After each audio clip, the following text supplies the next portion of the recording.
Shalom, Kol Haloyim Yahweh Bashim Yahushai Bashim Achak Wadash, Shanya Kabad, Gadawala Requab Zaquanyam Nawa, Wa Shalayakim Nawa. That's the Baloners to our apostles and elders of Great Millstone, and Shalom Wa Barakrim La Bakariam Shalayasharala, and that's peace and blessings to the elect of Israel. I wanted to bring out this article because, along with all of the prophecies that we read about in the book of Revelation, this is also another prophecy concerning guns, I'll say, and how they'll be used in these end days. And of course, we're not in Jacob's trouble right now. It is not past. It hasn't started. You can say that we're in the beginning of Jacob's trouble, but really it's just the beginning of sorrows, the beginning of evils, as it talks about in the book of 2nd Ezra. But the amount of guns and gun violence and shootings happening around the world, and specifically here in Babylon the Great, is all prophecy. And once again, it's just the beginning. Things are only going to increase from here. So I wanted to play this short clip. We may or may not watch all of this. It's 3 minutes long, but the point is really made in the first minute or two. And then we'll grab some supporting precepts. So I pray that the elect is edified. A weekend of deadly shootings across the U.S. In the state of Texas alone, there were at least 3 shootings. All of them took place early Sunday in the cities of Austin, Dallas, and Houston. Following a fight in a parking lot outside a birthday party in Houston, 4 teenagers were shot and one 17-year-old boy was killed. The Harris County Sheriff's Department says the dispute involved as many as 100 people, and it quickly escalated into gunfire. No suspects have been identified, and the cause of the altercation is unknown, according to Houston police. In Dallas, another overnight shooting resulting in at least 10 wounded, 1 in critical condition, according to Dallas police. The shooting is under investigation, police said, and it appears that other people were injured trying to get away from the scene. And in downtown Austin, another shooting, as thousands of people were enjoying the final weekend of the 2-week-long South by Southwest festival. 4 people were wounded, but their injuries were minor, according to the Austin Police Department. Police said the shooting was the result of a disturbance between 2 groups of people, and there's no danger to the public. In the city of Dumas, Arkansas, a shooting at a car show killed 1 man and injured at least 28 people, including multiple children. The man who died has been identified as 23-year-old Cameron Schaefer, authorities said. While the Arkansas State Police say this was not intended to be a mass shooting incident, the small community is startled. It's shocking. We have a small community, a farming community. You don't expect that from small town Arkansas. The search is on for 2 suspects in connection with the shooting. So far, police say they have arrested 1 person on unrelated charges. In Miami Beach, a scare during spring break early Sunday morning. Video shows a crowd reacting to gunfire that left 3 people injured with apparent gunshot wounds. The footage also shows police rushing toward the shooting on Ocean Drive. Investigators are still trying to determine what happened in the moments leading up to the shooting. In North Carolina, gunfire left 3 people dead and 2 injured. Police said the shooting took place at a hotel in Fayetteville, 10 miles south of Fort Bragg. Police are investigating and asking the public for help. And finally, in Norfolk, Virginia, tragedy at a downtown restaurant. 2 people killed in a shooting. 1 victim was identified as 25-year-old Devon Harris, who was pronounced dead on scene. The other was a Virginia newspaper reporter and former CNN news assistant, Sierra Jenkins. Jenkins, also 25, was taken to a local hospital, where she later died, police said. Overall, Yeah, so there you have it. I wanted to get through the entire thing, about 3 minutes long, so it's not too bad, but it laid out all the shootings and killings that happened just this past weekend alone. This wasn't like a span of a week or 2. We're talking about 2 to 3 days that all these things happened.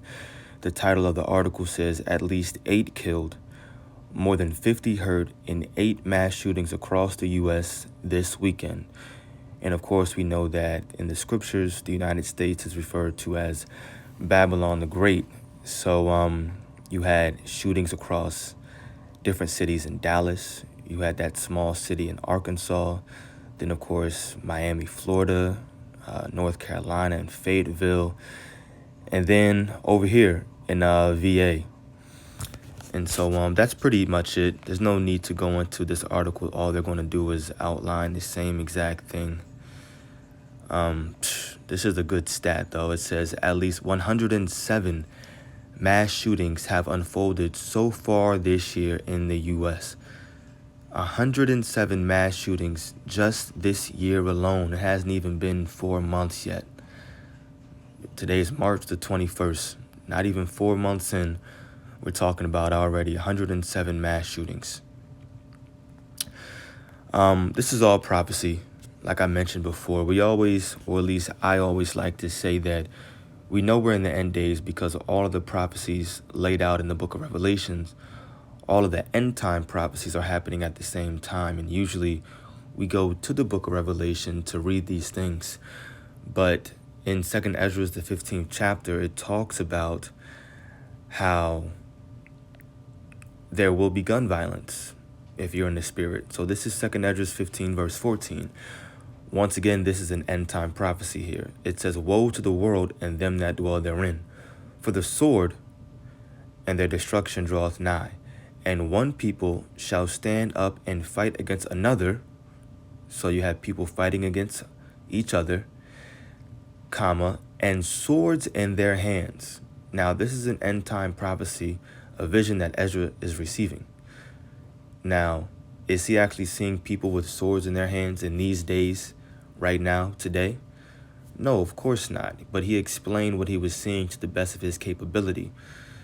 What he saw was actually guns. That's what he was noticing. A sword right here basically represents your modern day gun. It represents a killing instrument, a weapon. And today, the modern killing instrument or weapon is a gun. So we believe that in the spirit, that's what Ezra was seeing, identifying, or describing. Verse 16, "For there shall be sedition among men, and invading one another. They shall not regard their kings nor princes, and the course of their actions shall stand in their power." Now, we're not at this point yet in prophecy, but we're very, very close. "A man shall desire to go into a city, and shall not be able. For because of their pride, the city shall be troubled, the houses shall be destroyed, and men shall be afraid. A man shall have no pity upon his neighbor, but shall destroy their houses with the sword." No one's running up in anybody's house with an actual sword. This is talking about a gun here. "But shall destroy their houses with the sword, and spoil their goods because of the lack of bread, and for great tribulation." Now, we're already seeing that the supply chain globally, the global supply chain is ruined. You have different stores where the shelves aren't getting restocked. So we have this famine that's brewing up right now. You have gas prices increasing. You have truckers going on strike all the way up to Canada. Definitely over here in Virginia, it's been happening for, I guess, about a week and a half now. Truckers have been striking. And if truckers are striking, that means they're not working. If they aren't working, that means goods, food isn't being transported from one place to another, to stores. And so a famine is on its way. This prophecy that we just read, you can say we're in the beginning of it. The pot is being stirred or brewed right now, but we're seeing, according to this article, we're seeing that these mass shootings are on the rise. This is just this past weekend. At least 8 killed, more than 50 hurt, and 8 mass shootings across Babylon the Great. So we're very, very close to this prophecy coming into fruition that we just read. And this is another end time prophecy that allows us to link the Bible to world events, what's happening in the world, so that we can measure the time diligently and understand what time that we're living in. This is another end time prophecy here, which is why it's important and why I'm bringing it out through the Spirit. I'm going to jump over here to Matthew 24, and we're going to read verse 12. Remember, this is when the disciples of Yahushua came to him when he was sitting on the Mount of Olives and asking him what's going to be the sign of his coming and of the end of this current rulership, aka world, this eon. Of course, Yahushua responded and said there's going to be many coming in his name, saying that they are anointed, they're prophets, they come speaking the words of the Most High. You're going to hear of wars and rumors of wars. And then in verse 7, it says, "For nation shall rise against nation, and kingdom against kingdom. And there shall be famines and pestilences and earthquakes in diverse places." So you may be hearing this for the first time or reading this and be questioning, well, isn't nation and kingdom, isn't that the same thing? Not really. When you go into each of those words, first we'll just look at the word kingdom really quickly. And it's basileia, right? Basileia.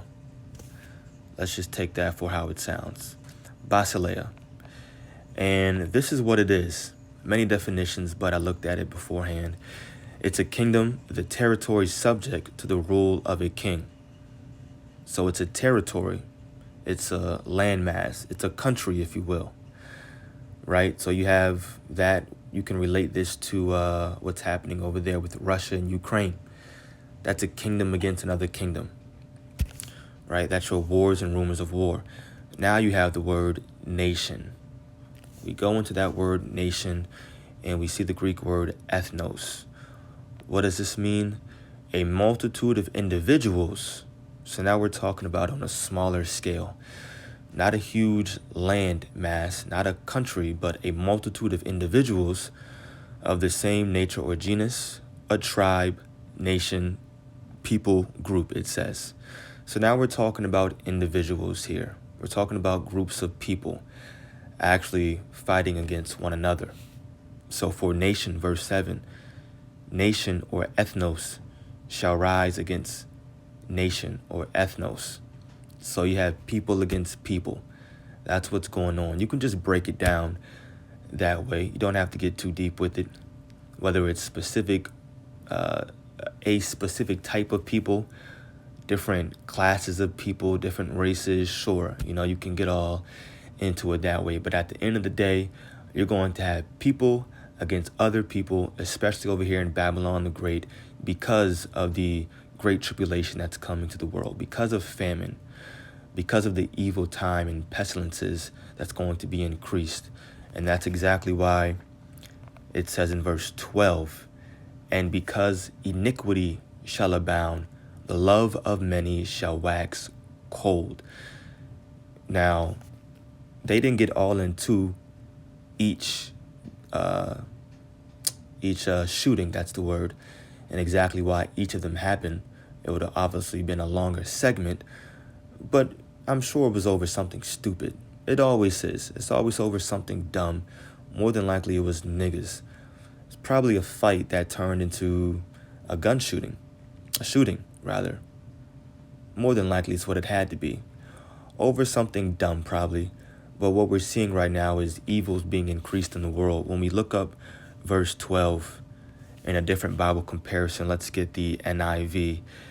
It says, "Because of the increase in wickedness, the love of most will grow cold."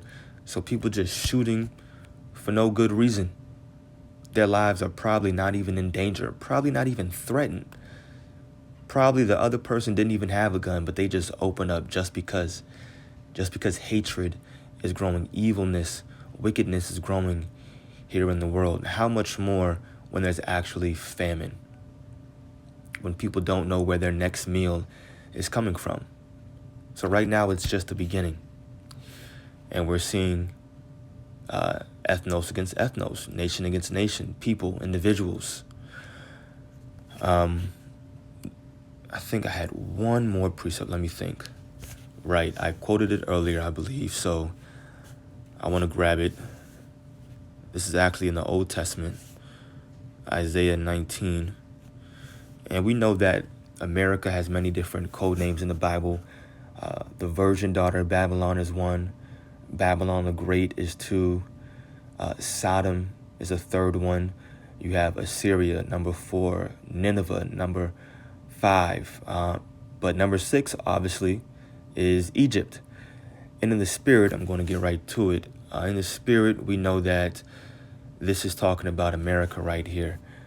I'll start at verse 1. It says, "The burden of Egypt, behold, the Lord rideth upon a swift cloud, and shall come into Egypt, and the idols of Egypt shall be moved at his presence, and the heart of Egypt shall melt in the midst of it." Now verse 2.